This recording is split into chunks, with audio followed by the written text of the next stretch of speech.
Half a century ago, when Wheeling, West Virginia was a rowdy boom town, the coal barons longed for some culture. In 1929, they founded a symphony orchestra.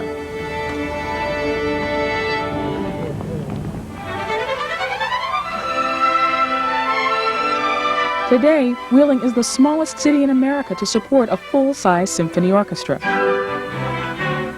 Oh, and there's one other thing about the orchestra. Its conductor is a woman, Maestra Rachael Worby.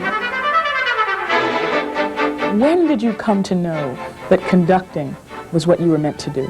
When I was a young girl, people would say to me, "What do you want to be when you grow up?" And I would say, "Leonard Bernstein." And what was the reaction to that little girl? Look, it was the 1950s. Nobody was going to listen to a little girl saying she wanted to grow up and be a conductor. It just wasn't in people's listening vocabulary at the time. People needed to hear something else from young girls about teaching, perhaps, or nursing, or mothering. Nevertheless, as she grew up in New York, she studied piano, guitar, and musicology. She even sang in a rock band. The more she learned, the more she longed to return to her first love, conducting.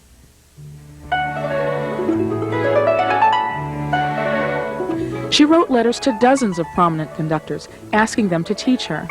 Only one replied. He wrote me back all in French and said, "Dear Miss Worby, thank you very much for your letter. I really appreciate getting it, but a woman can't be a conductor." He did eventually take her on as a student, though he ended each lesson with the same words. Of course a woman cannot be a conductor. He was right then, and not far off the mark today. Out of 1,700 orchestras in the United States, only about 40 of them are led by women. How many people applied for the job as director of the Wheeling Symphony? 240, 260, something like that. How many of them were women? Me, one.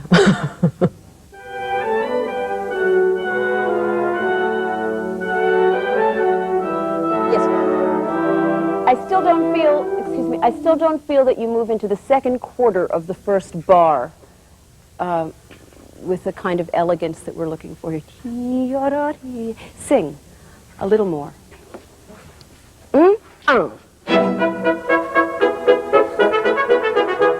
I've been with the orchestra for about 15 years and have seen it through several conductors.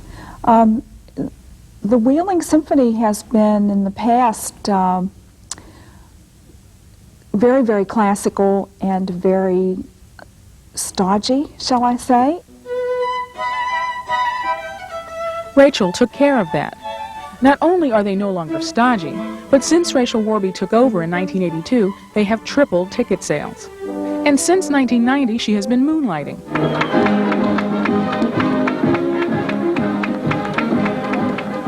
Rachael has another, more traditional job in West Virginia. She is the state's First Lady. So help me God. Thank you. Thank you. After a whirlwind romance, she married the governor, Gaston Caperton, in June of 1990. So what made you decide to ask her out? I mean, she's not your typical gal, you know, you're not going to take her to the malt shop, so, I mean, what made you decide to ask her out? Well, I thought she was about the nicest woman I'd met in my life, so I didn't want to miss up an opportunity like that. I was very skeptical at first about dating a governor. It seemed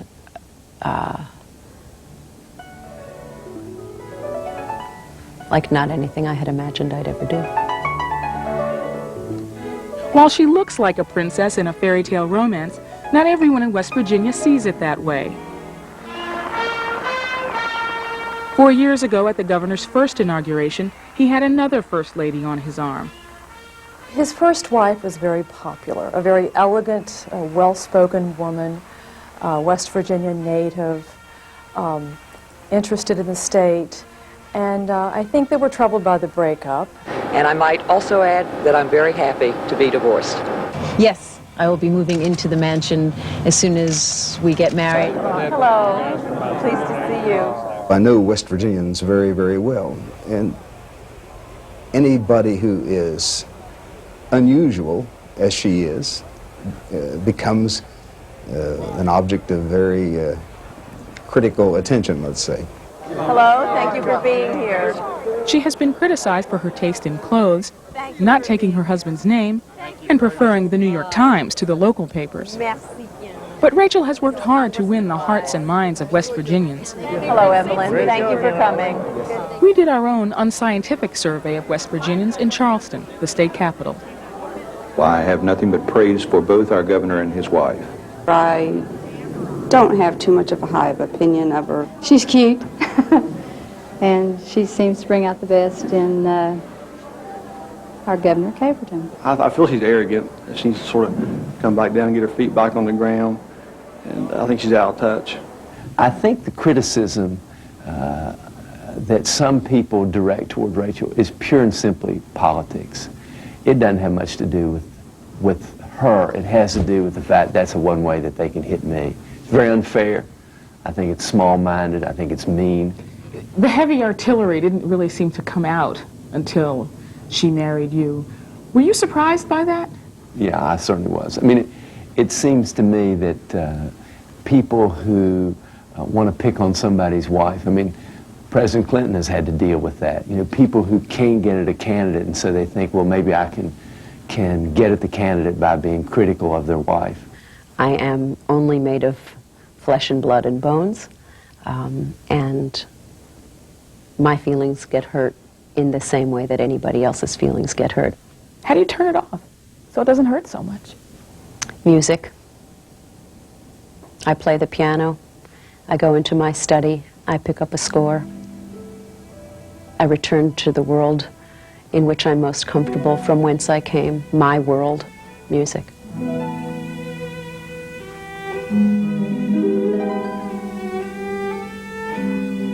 She often returns to another familiar world, her apartment overlooking New York Central Park. When we were in West Virginia, we asked you, how do people see you here? Now that we're in New York, how do people see you here? I feel rather invisible in New York. I feel like I think I'm just part of a crowd here. But in West Virginia, presumably when you and the governor were dating, people, you know, you could go to a movie and everybody would know he was there and you were there. Does it feel, I don't know, like a relief to be here? Do you feel like you can kind of let your hair down, sure, as it were? Of course. I mean, it's a very lovely feeling to be able to express ourselves openly without concern for how our interactions with one another might be viewed by the outside world, because no one's looking. You mean like you can neck in public? Well, kiss. Hold hands. It's not all long sighs and amorous strolls for Rachael when she's in New York. It is here that her world comes full circle.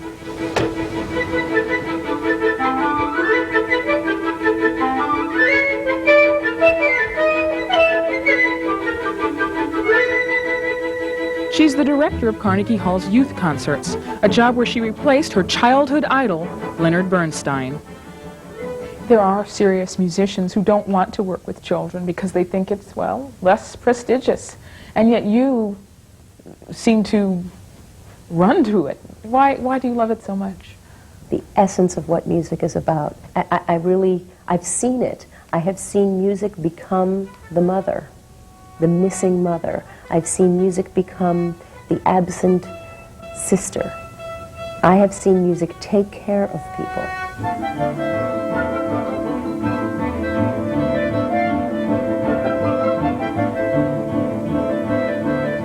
Rachael Worby was told for years, even by somebody who was her instructor, that women cannot be conductors. What is it about that role? Is it the power, is it the control that makes it so hard for people to accept? It's a difficult question to answer. You think about how many years in this country, or really around the world for that matter, that women were not permitted in orchestras. That, I mean, even today, the Vienna Philharmonic has no women in the orchestra. And this is part of a tradition. When do you think a woman might be at the head of one of the major New York orchestras? I think it will be a while. It may indeed be a while. But for Rachael Worby, maestra and first lady, the music and the moment for now anyway, are enough.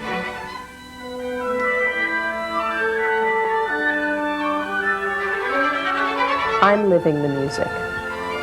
In a profound sort of way, I'm the conduit between the composer and the orchestra. I am the person through whom the composer's work flows. I am living the music. I am inside of the music at that moment.